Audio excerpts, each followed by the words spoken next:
The world, it would appear, has entered a new era of terrorism, with the emergence, obviously, of the brutal IS regime in Iraq and Syria, and a renewed threat of homegrown terrorism here in Australia, extremist activity at home. Under the government's new counter terrorism laws, which have already passed the Senate and went before the House of Representatives this morning for endorsement, police and security agencies involved in counter terrorism will be given significantly greater powers to deal with that threat. And while the new laws have received bipartisan support, they have nonetheless also raised fears they could be open to abuse, removing in the process, for instance, protection for journalists who might choose to report any instances of what they found to be inappropriate conduct by the authorities. To discuss the government's plans to secure our freedom in the age of terror, would you please welcome the Attorney-General, Senator George Brandis.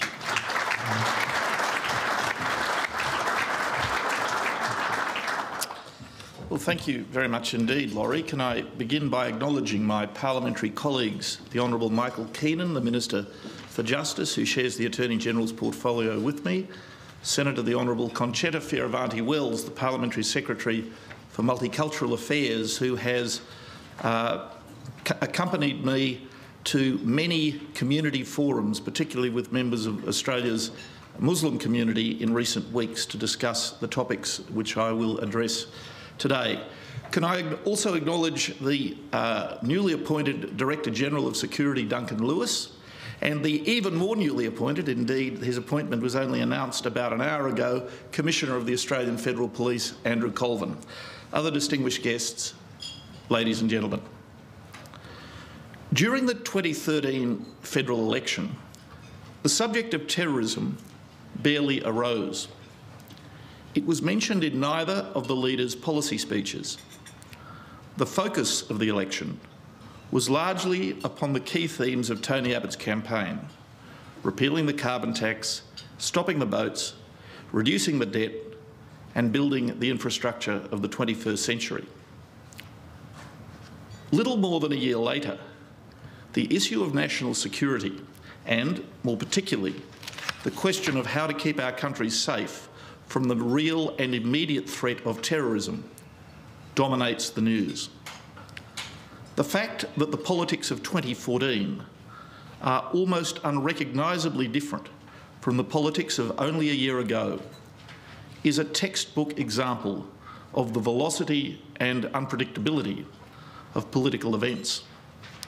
Whoever would have thought that through most of the winter of 2014, Australia would be transfixed by the sickening slaughter of 38 of our countrymen by a premeditated act of barbarism in the skies over Ukraine?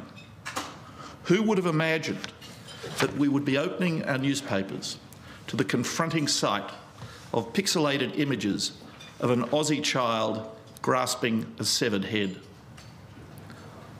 What the events of recent months have demonstrated, beyond the capacity of all but the most willfully ignorant to see it, is that today we live in a world more dangerous than we imagined even a year ago, and that danger affects our own country, just as it affects other Western nations.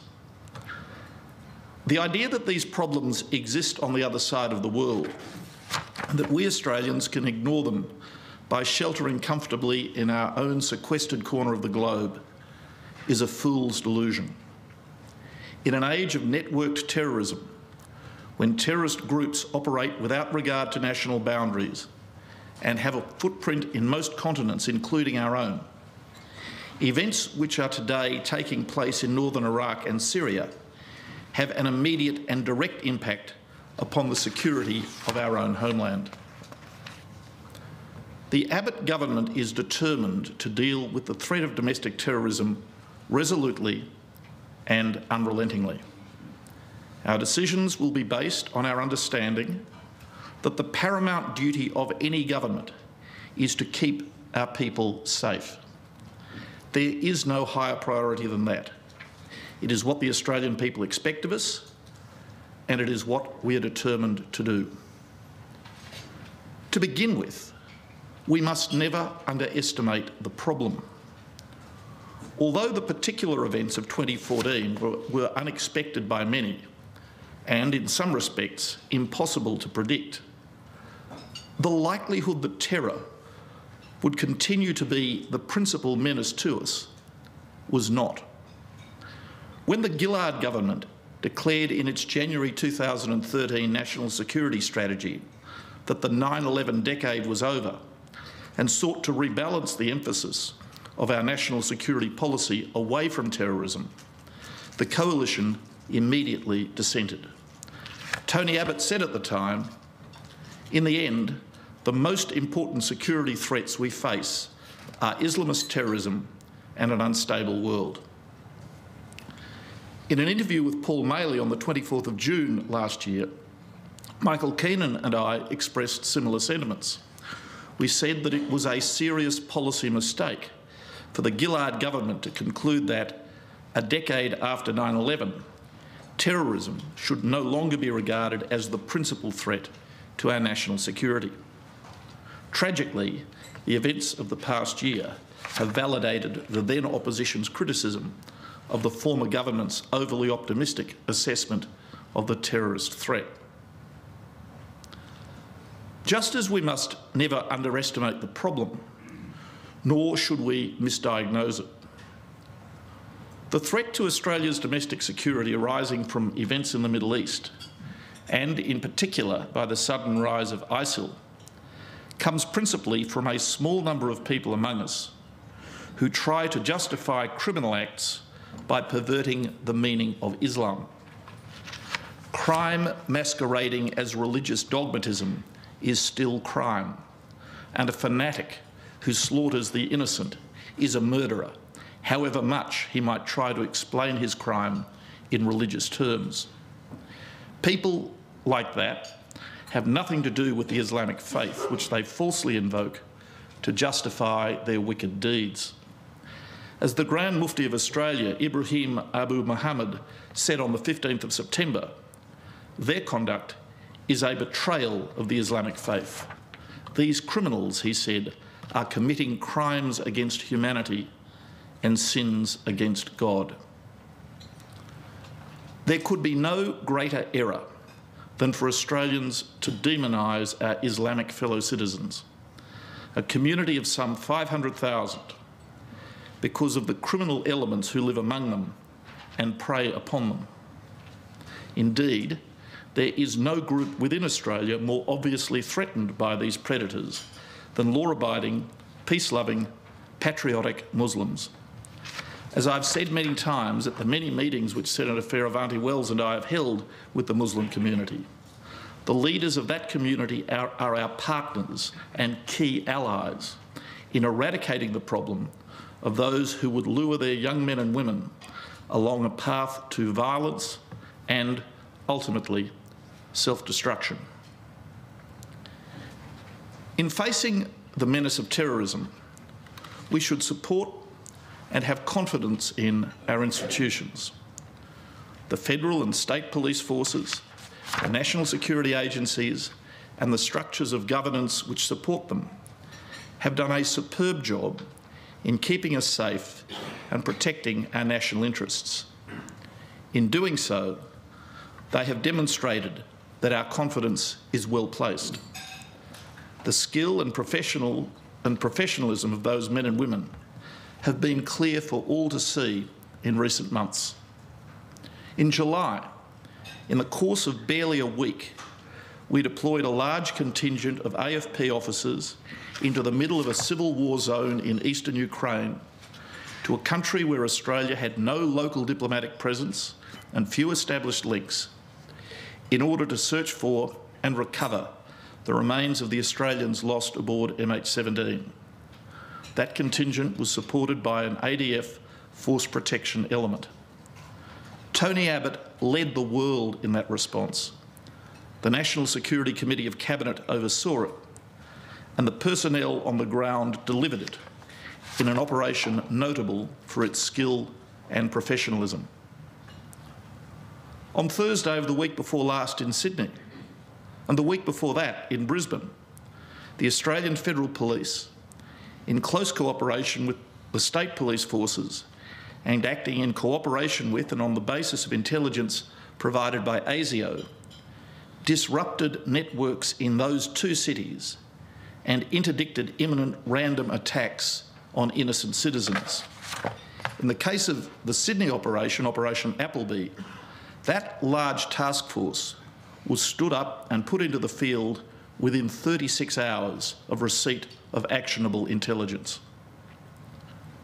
We've recently seen the leadership of both ASIO and the Australian Federal Police transition seamlessly at a time of acute national security concern without the slightest disruption to the work of those agencies. As you know, a fortnight ago, Duncan Lewis replaced David Irvin as the Director General of ASIO. Earlier this morning, the Prime Minister and Michael Keenan announced that Cabinet had decided to recommend to His Excellency the Governor General the appointment of Andrew Colvin as the new Commissioner of the Australian Federal Police. As you also know, Commissioner-designate Colvin has been Acting Commissioner for the past few weeks. He was previously the Deputy Commissioner with responsibility for counter-terrorism. As well, a new Secretary of the Attorney General's Department, Chris Moratis, has just been appointed. I'm delighted that all three of them join me here today. Their presence is emblematic of the close and effective cooperation between the agencies which they lead. Australians know that the AFP, ASIO and the other intelligence agencies do not overreach, that they exercise their powers judiciously but effectively, and that they are fully accountable to the public through an architecture of executive and parliamentary oversight. In responding to the challenging new security environment, we must not imperil our own way of life. As the Prime Minister, the Director General, the Commissioner and I have repeatedly said, one of the best ways to defeat the terrorists is to carry on with our own daily lives, vigilant to be sure, but unafraid. When we announced 3 weeks ago that ASIO had raised the national threat level from medium to high, then Acting Commissioner Colvin stressed that the threat level serves two purposes. The first is to make the public aware, as they are entitled to be aware, of the agency's best professional judgment. These are, of course, the professional judgments of national security specialists, in which politicians do not and should not have any involvement. But the second purpose, just as important, is to reassure the public that the agencies are alert to the threat and have the skill and capabilities to deal with it. One of the ways in which government can ensure that the agencies are best equipped to deal with the terrorist threat is by giving them the resources that they need. On the 5th of August, the Prime Minister, the Foreign Minister and I announced that the government had decided to invest an additional $630 million into the national security agencies over the next 4 years. Today, I am announcing that from within this new funding, the government will be providing ASIO with an additional $196.8 million. This funding will be used to increase the number of intelligence officers, analysts and technical specialists in order to strengthen ASIO's human intelligence collection, technical collection, surveillance, investigation and assessment capabilities. It will also allow ASIO to increase its liaison with counterpart security agencies overseas. ASIO makes a vital contribution to Australia's counter-terrorism effort, as we have seen in recent weeks. This additional funding will better position ASIO to provide an intelligence edge in the fight against terrorism and those who seek to do us harm. The other way in which government can ensure that the intelligence agencies and the police are equipped to deal with the terrorist threat is to give them the powers they need. As you know, we're at the moment in the course of the biggest legislative overhaul of our national security laws in a generation.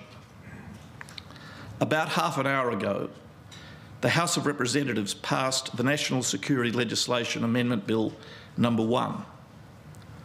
This is an historic reform, the most comprehensive rewrite of the powers of ASIO since the current Act, the ASIO Act of 1979, was passed following the findings of the Hope Royal Commission.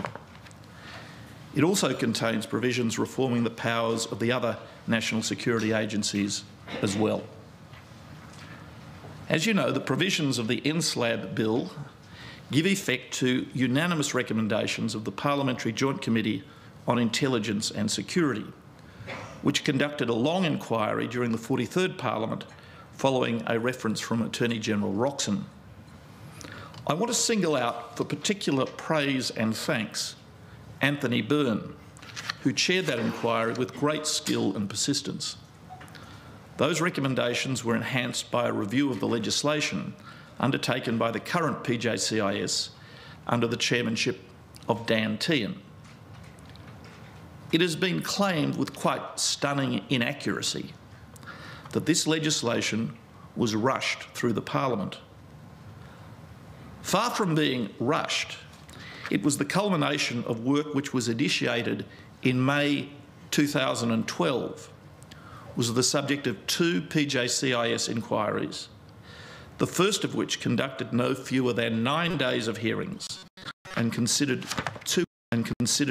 240 written submissions.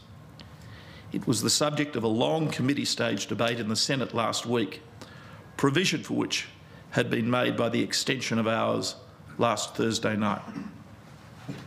The National Security Legislation Amendment Bill is the first of 3 tranches of legislation which the Prime Minister and I announced on the 5th of August. The second, the Counter Terrorism Legislation Amendment Foreign Fighters Bill, was introduced into the Senate last week and has been referred to the Intelligence Committee for inquiry and report by Friday the 17th of October. It is the government's intention to deal with the bill in the October sitting fortnight.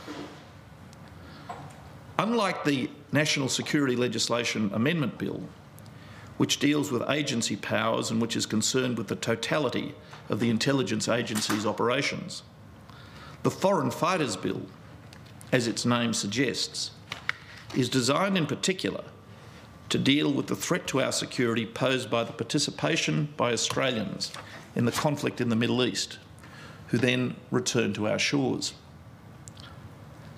As our earlier experience of the conflict in Afghanistan shows us, there is a high correlation between returning foreign fighters and domestic terrorism. More often than not, people who return from fighting foreign wars in the name of Islamist terrorist groups come back to Australia reinforced in their ideological commitment to the destruction of our liberal democratic values, our secular political institutions, and our pluralist, tolerant way of life. They are ruthless in their methods and, in many cases, well trained in the tradecraft of terrorism.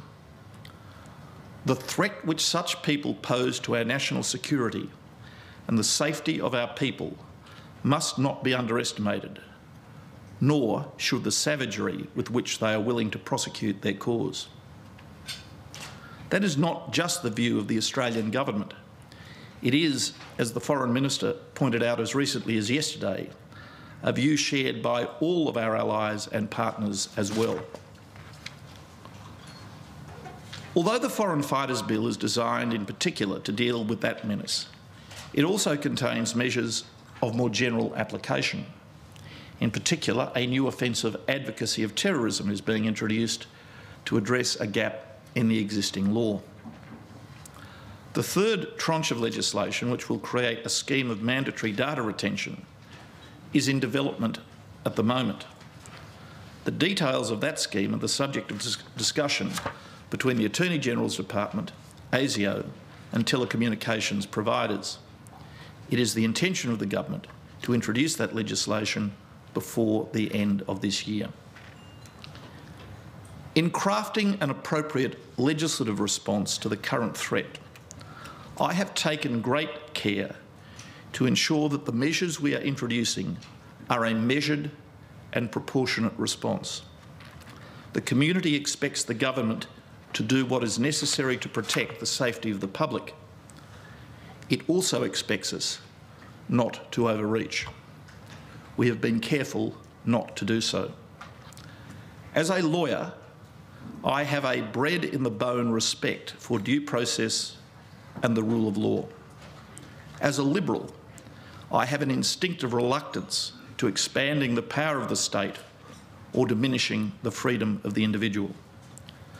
But as the minister within the government with responsibility for protecting our national security, I am determined to do what the community expects to protect it from a real and present threat. I believe that the legislation which we have introduced and that which is in preparation does serve that end without compromising the rule of law and without unreasonably or unnecessarily abridging personal freedom.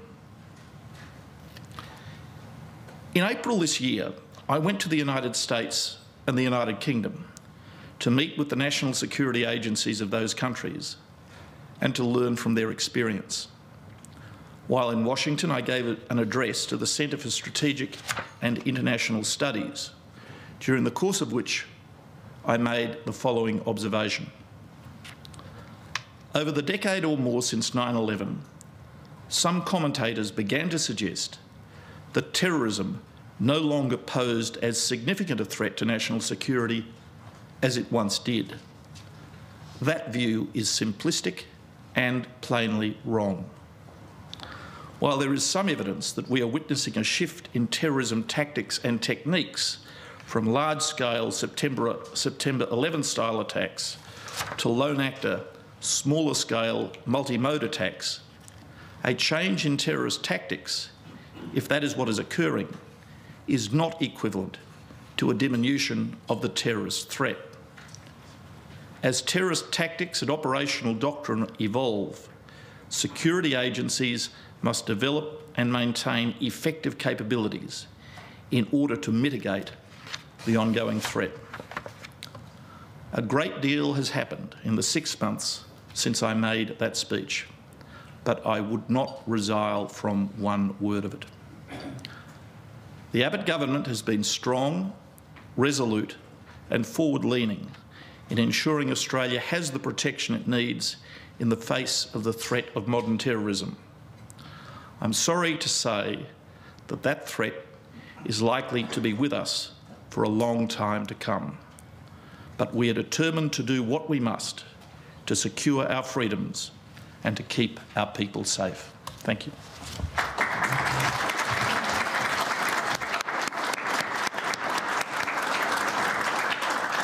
Thank you, Attorney. Time now for our usual round of questions from the media. We have a long list today. We may not get through all of them, but let's see if we can get through as many as possible. And our first one today is from David Spears. David Spears from Sky News. Senator, can I take you to your comment in the speech that there could be no greater error than to demonise the Muslim community? Do you have any concerns about Muslims wearing the burqa? Do you have a preference that they should or should not be worn, both in the community and in secure buildings? I have no concerns with Muslims wearing the burqa, and I don't have a preference either because, frankly, it's none of my business. The way in which in a free country people choose to dress is a matter for them. It's not a matter for governments to dictate to them how they are allowed to dress. Now, that principle applies to everyone. It applies to you and me. It applies to every Australian. That's not to say that in certain circumstances people shouldn't be required to reveal their identity. There may be particular circumstances in which people should be required to reveal their identity, and those rules should apply equally to everyone, regardless of what garment they may be wearing that might conceal their identity. For example, I know the example has been given of visiting Parliament House. That's really a matter for the police to determine, not for me, not for politicians. But do I think people shouldn't be allowed to wear the burqa? No, I do not. This is a free country. People should be allowed to wear what they like. David Rowe.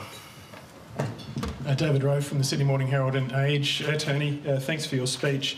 There's been talk over the last week or so of a Homeland Security-style super ministry under a new cabinet minister. I just wondered if, as the current cabinet minister who would stand to lose most, or your role would stand to lose most as a result of such a restructure, could you give us your views on that, particularly given that you would have, at the moment, you have the first law officer of the nation signing things like ASIO warrants. That would no longer be the case. You would now have a cabinet minister doing that sort of work.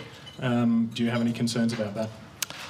Well, I think it is good governance to always keep our institutions and our institutional architecture under review to make sure that they are as fit for purpose and effective as they can possibly be. And I was one of the national security ministers who made the decision to have a review about 2 months ago. That being said, I agree with my colleague Julie Bishop, who was reported yesterday as saying that if the institutional arrangements were to be changed, then obviously those who would seek to change them would need to persuade to demonstrate that they're not working. The point of my speech, or one of the points on which I touched in my speech, was to demonstrate to you how effectively our current national security arrangements are working. People should be confident in them. People should be reassured that whether it be the Australian Federal Police, now led by Andrew Colvin, whether it be ASIO, now led by Duncan Lewis, whether it be the architecture of governance, now under the stewardship of Chris Moratis over there, people should be confident that our arrangements work well. Should government look from time to time to see if it's possible to improve them? Of course we should, but as a wise man once famously said, if it's not broken, you shouldn't fix it. A question now from Sid Marr. Sid Marr from the Australian. Senator Brandis, just following on from David's question, so you're against the idea of a Homeland Security Department. Can you tell us, are there any things in the interagency cooperation which need to be improved, and could you detail that? Secondly, I noticed the extra funding for ASIOs to make up for the effects of efficiency dividends. Is the rest of the $400 million also to make up for the effects of efficiency dividends on other agencies? And is there an argument for reviewing efficiency dividends in areas like Attorney Generals and other areas that are pertinent to national security?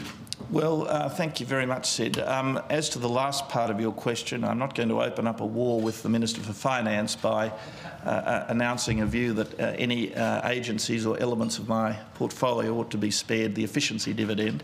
The answer to the middle part of your question, is this all to make up for efficiency dividends? No, the answer is no. This is new money that will fund new capabilities.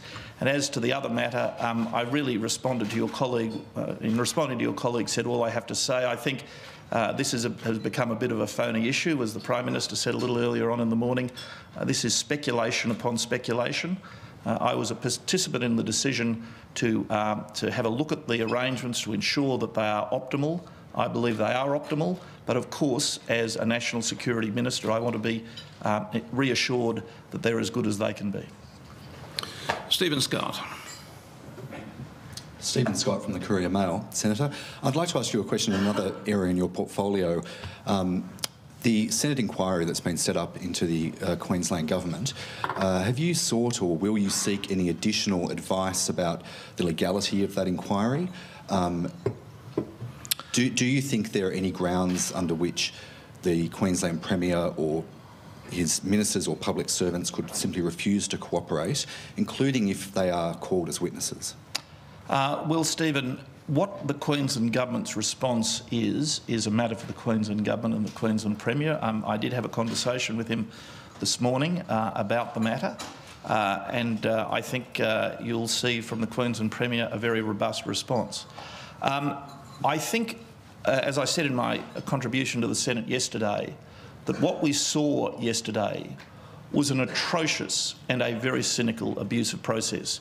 You had the Labor Party, the Greens and the Palmer United Party combining to vote in favour of a motion which was virtually identical to a motion that they were not prepared to vote for only a week ago.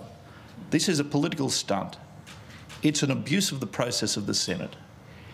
In the view of many, including the late Harry Evans, who in his lifetime was regarded as the authoritative, indeed canonical exponent of Senate practice and procedure, a unlawful and a breach of comity, a breach of a principle that lawyers know as the Melbourne Corporation principle, that one element of government in a federation does not interfere with the operation of another element of government in a federation. So for a variety of reasons, as a matter of politics, convention and probably law, what was done by the Labor Party, the Greens and the Palmer Party in the Senate yesterday was a disgrace. But I think Premier Newman and his government are very well able, willing and ready to deal with it. Is there any clarity at all around the capacity of one jurisdiction to call the member of another parliament? The Senate, or a member of a parliament, whether it be a state or a federal parliament, may purport to summon a member of another parliament or a public servant employed by another government. But applying the principles to which I just referred, the respondent to that summons would, in my view, be on good ground in declining to attend, and that's happened before. Daniel Hurst. Daniel Hurst from Guardian Australia. Attorney General, I want to take you to the mandatory data retention scheme, which is the third tranche. We know that under current arrangements, agencies can apply to access metadata without a warrant, and it's not just ASIO and police. There are other organisations such as RSPCA and local councils, even a taxi directorate, who have sought access to metadata in the past. I just wanted to ask whether you are willing to consider, as part of the forthcoming legislation, any curb on what agencies or any change to what agencies can access metadata or seek to access metadata without a warrant.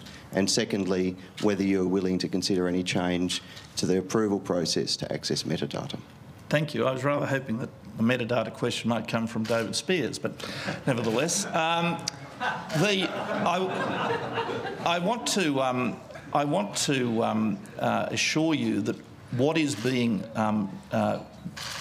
considered at the moment does not constitute the granting of any additional power, nor does it require, nor does it involve anything beyond what the telcos do at the moment. But the issue here, the concern is that as their record-keeping practices, their business practices evolve and change, metadata that they currently retain is not going to be retained. It's going to be lost, and metadata is, as you would know as a correspondent in this field, a vital investigative tool. The former Director General of ASIO, David Irvine, described it as absolutely crucial. So at the moment, as I said in my remarks, in my scripted remarks, the Attorney General's Department and ASIO are in discussion on the design of the system. And because those discussions are underway, you'll forgive me if I don't go into the detail of your question, but I want to assure you that the legislation will merely mandate that to be done, which is currently being done, and will not involve the vesting of additional powers. Is there a legal definition of metadata yet? I mean, people have different concepts. We will be defining it in the legislation. Paul Bongiorno.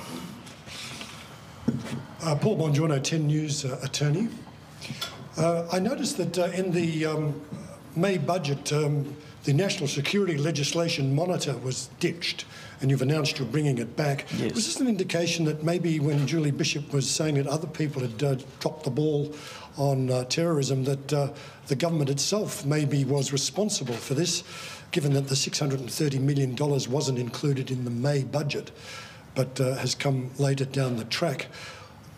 The other point in regard to this is it does seem that the two major parties, that is Labor and the Bloc, the coalition, the two most likely to form government in this country, have, if I can use the loaded word, colluded to ram through these changes to the national security laws, where it's been the Greens and the crossbench, particularly in the Senate, that have pointed out grave concerns for the freedom of the press when it comes to special special intelligence operations.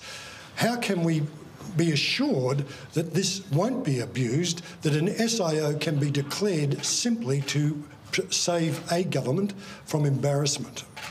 Well, thank you, Paul. So let me take those questions in sequence. First of all, in relation to the Independent National Security Legislation Monitor, there was a decision as a savings measure to do away with the Independent National Security Legislation Monitor.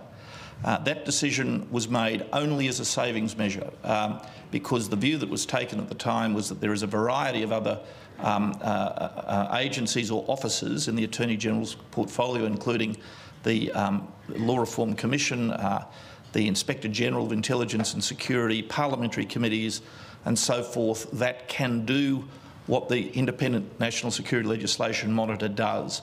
So in looking for savings measures, we thought that that was, if not superfluous, then something that we could do without. However, having decided that we would renovate, and as I said in my scripted remarks, a once-in-a-generation change to the architecture of our national security legislation, we revisited that decision because I think the case for having an independent statutory officer specifically tasked and with the expertise to conduct reviews of the national security legislation is a good thing.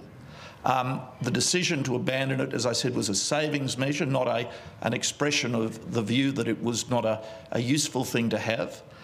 But given the breadth of our reforms in this area, we decided to revisit that decision, and also, by the way, to reassure the public that yet another of the many checks and balances would not be removed from the legislative and executive architecture. It's instructive, by the way, Paul, because a lot of hypocrisy expressed about the National Security Legislation Monitor. It's instructive to remember the history of it. The idea came from a Liberal, Petro Georgiou. It was introduced as a private member's bill during the Rudd government and defeated by the then Labor government. It was introduced as a private senator's bill into the Senate by former Senator Judith Troth and me, and defeated by the Labor government of the day. They saw the error of their ways. They reinstated the office with our support, without acknowledgement, but with our support. As I've said, we have decided to preserve it. Now, your other question was about special intelligence operations. These are, of their very nature, covert operations. They are unusual operations. They require, unusually, the fiat of the Attorney General. That is one of the safeguards that's been built in to the special intelligence operations regime. The idea that these could simply be rubber stamped to cover up, to cover up or gloss over anything that ASIO might choose to do is nonsense. There are various statutory tests that the Attorney General of the day has to apply to be satisfied to certify or authorise or give his fiat to a special intelligence operation. Specifically on the issue of freedom of the press, I mean, how would you respond to the concerns generally that have been raised about the risk that this legislation poses? Well, the main point I'd make to you, Laurie, is that this legislation doesn't change the law. These provisions exist in existing Australian law, federal and state. They exist in particular in relation to the Australian Federal Police and controlled operations. So we're not changing the law, we're applying an existing law to ASIO. Secondly, might I say, although journalists have taken umbrage at this is not a law about journalism. It's not a law about journalists, it's a law of general application about the disclosure of something which ought not, for obvious reasons, to be disclosed. A question now from John Kerrin. Attorney John Kerrin from the Fin Review. I just wanted to ask you, since you've moved to the high terror alert level, excuse me, is the government getting the cooperation it requires from the business community in terms of protecting critical infrastructure? I guess terror financing is another area, and is there a need just for greater vigilance? Well, there is a need to be vigilant, particularly about critical infrastructure. There's no doubt about that. Basically, the answer to your question is yes, the government is happy with the level of cooperation that it's getting from the business community. And I might say, I think the business community is happy with the level of cooperation it's getting from government. ASIO and the Australian Federal Police have established channels and relationships with the business community to give them advice on the protection of their infrastructure, as well as the protection of their computer networks too, and other things, by the way. I have reinstated a business roundtable on security that was left in abeyance by the previous government. So there is a greater level of engagement with business on the issue of security concerns that affect them than there has been in the past, and the level of collaboration and cooperation is good. Michael Brissenden. Michael Brissenden from ABC, Attorney General. I know you say those laws aren't specifically designed to target journalists, but clearly journalists are the ones who are going to be dragged into this, because journalists are the ones generally who tend to publicise information that a government thinks shouldn't be publicised. Who determines what is a special intelligence operation, to start with? And would something like the Indonesian spying allegations have been considered, or could it have been considered a special intelligence operation? And would the people who publicise that be at risk of going to jail? All right, well, the answer to the first question is that a special intelligence operation is defined by the Act. There are certain statutory tests. It's authorised by it has to be authorised by the Attorney General, as I said in response to your colleague. It's an unusual operation. The Attorney General has to be satisfied that the various statutory criteria are met, that the operation is appropriately defined and appropriately limited in scope. In relation to the second of your questions, I'm not going to comment on an individual case or how hypothetically legislation might apply to a set of circumstances which have been the subject of a degree of conjecture. Sophie Morris. Sophie Morris from the Saturday paper, Attorney. I'm interested in your journey from small L Liberal and defender of free speech to the Attorney General, who is introducing or at least extending restrictions on reporting and increasing powers of surveillance. You've said the more intelligence you read, the more conservative you become, without disclosing anything that would compromise a special operation. I wonder if you could tell us when that journey began for you. If it was in your first briefing as Attorney General that you realised the problem was bigger than you'd understood before, or was it a gradual progress, or was there any point where that became clear to you that the existing regime was not enough? Also, you've often said that you have a very strong prejudice against extending the powers of the state. It's easy to say that. Sometimes it's hard to see evidence of it. I wonder if you could point us to some instances where you have perhaps rejected agencies' requests for more powers. Well, Sophie, that's, if I may say so, a very good question, to which the answer is, you really encapsulated it in some of the premises of your question. I do approach these issues as a Liberal. I do approach these issues with a philosophical commitment to keeping the power of the state as small as it is reasonably necessary, and keeping the freedom of the individual as large as we possibly can. And everything that I've done, and there are many people from the department here who work with me in devising this legislation will remember the long conversations we've had in which I've said to them, look, we need to give the agencies the powers that they need, but we must make sure we don't overreach. The disposition, the philosophy with which a lawmaker approaches a task like this does matter. It does matter. And I don't want to be overly partisan, but frankly, I think the side of politics which has it in its DNA to keep government small and to keep freedom large can be better trusted to handle these matters without overreaching than the side of politics which believes that expansion of the power of the state is the solution to every problem. That is the spirit with which I've approached this legislation. And can I give you any examples? I can't give you any examples, but there are many occasions when well, not because I can't, but I'm not at liberty to, but there are many occasions, not just one or two, many occasions in which I have said no. Paul Osborne. Paul Osborne from AAP. Thank you very much for your speech, Senator Brandis. I've got a double-barrelled question. The first relates to your announcement today about the ASIO extra funding. I'm just wondering, how far does the government's blank chequebook actually go for national security, and should taxpayers be concerned that you're taking your eye off the ball in terms of trying to balance the budget in the short term? And secondly, just on the possibility of things not going well for ASIO, mistakes being made, what ability is there for whistleblowers to blow the whistle on problems within ASIO and other agencies? Well, I don't think anybody would think that the Abbott government, under the stern Teutonic gaze of Senator Cormann and the imprecations of Mr Hockey, is ever going to take its eye off balancing the budget. So, not in a million years. But I think you would also, I'm sure, the community would accept that the protection of the safety of the public and the investment into the capabilities of the national security agencies is an investment worth making. So this is an exceptional case. It's openly and declaredly we say this is an exceptional case, and it's what the public expects of us.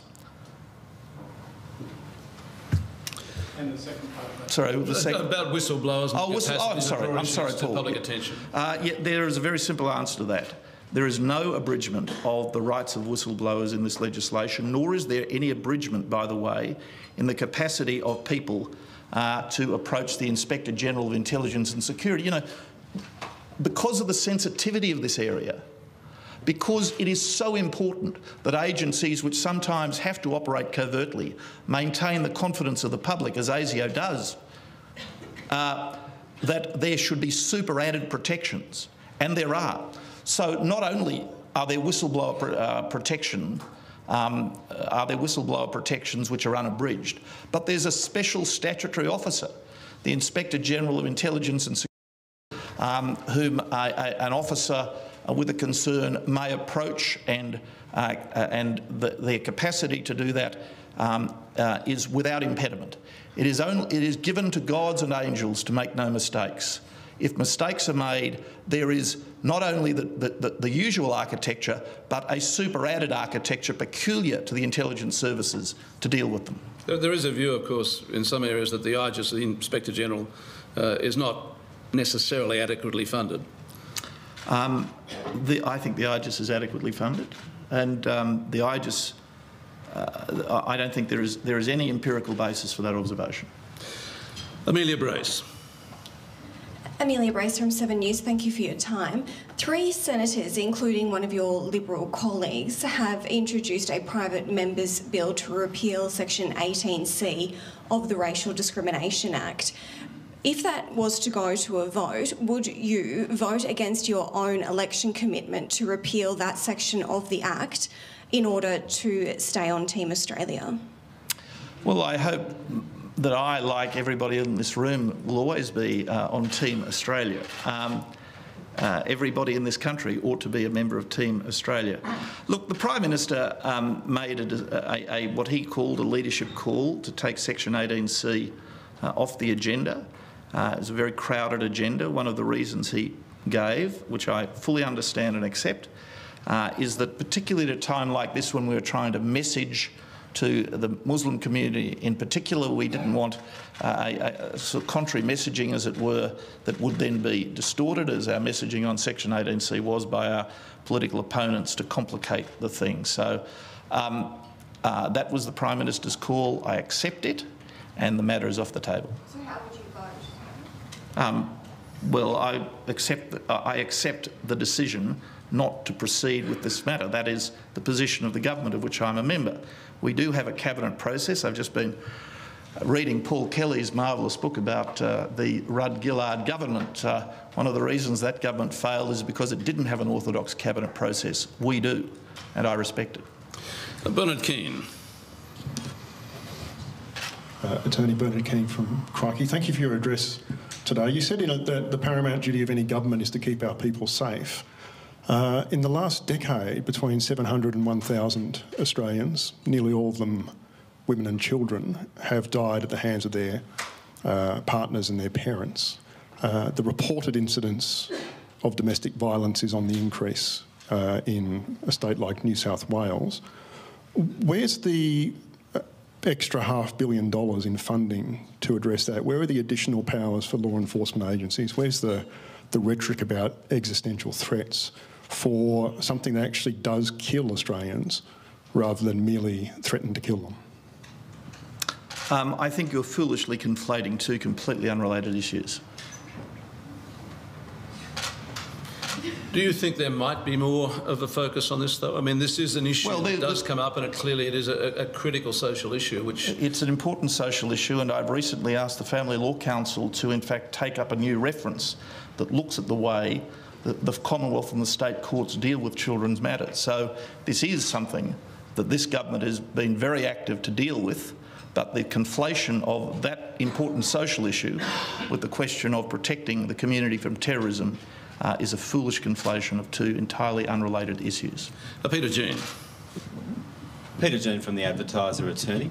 Attorney, without asking you to go into operational matters and noting the fact that we remain on a high terror alert level, have the recent operations by police and intelligence agencies, has that at least stabilised the threat? Given that we've had warrants executed, people detained and so long, can the public take a bit of comfort in the fact that perhaps the risk may not have been as great as it was a number of weeks ago, or is the situation still as it was?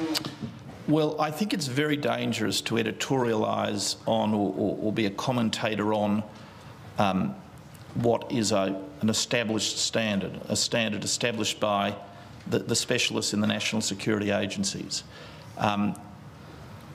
ASIO advised the government, and the Prime Minister and I announced that the government had accepted the advice to lift the threat level from medium to high, which means a terrorist event is likely.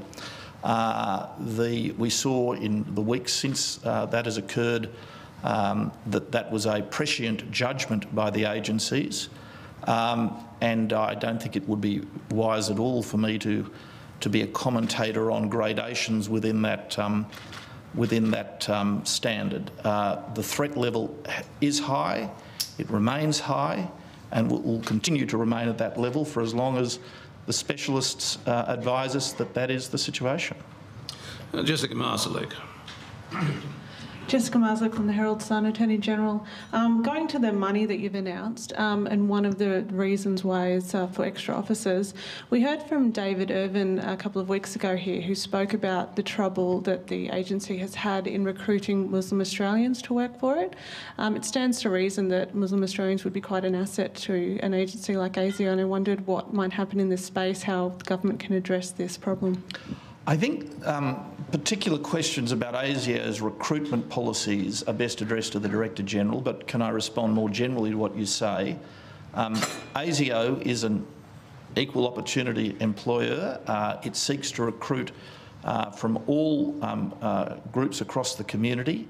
Obviously, particularly because of language issues, there are certain groups of language speakers who are of particular interest to it, whom it seeks to recruit. So beyond that, I don't think I can usefully add anything to your question. The ASIO does seek to recruit from the Muslim community. Michael Keating. Michael Keating from Keating Media, Attorney. Ian Harper has suggested that Section 46.7 in the Competition and Consumer Affairs Act to reduce the purpose and effects test to a simple effects test is warranted. Do you think this is a good idea? Look, I'm aware of Professor Harper's report. You're probably aware that this is an issue that I am very involved with because it's what I used to do for a living, Section 46, before I came into Parliament. So I do have very strong views about it, as a matter of fact, but I will share them with my Cabinet colleagues. And our final question today from Roger Houseman. Roger Houseman for Inside Canberra, Attorney General. Given that you told us earlier there may be some robust response from the Queensland Government should the Senate inquiry go ahead, could you see yourself in a twist of faith, as a defendant in that case, protecting the Senate from very upset Queensland Government? Well, Roger, a couple of things. Don't please construe my response my answer to an earlier question that the Queensland Government would have a robust response as necessarily predicting the Queensland Government would take the matter on in the High Court. I don't want to breach the confidence of my conversation with the Premier this morning, but don't make that assumption that that's what robust response means. Were the matter to be litigated, the Commonwealth would not be the defendant. This is a decision of the Senate, not the Commonwealth of Australia as a body politic. It is not a decision that the Commonwealth Government supports. It's not a decision that the Commonwealth Government would defend. It would be a matter for the individual senators who convened the hearings of that committee to respond to what presumably would be an injunction to restrain them from doing so. But I'm not by no means predicting that that will happen. We'll conclude on that point.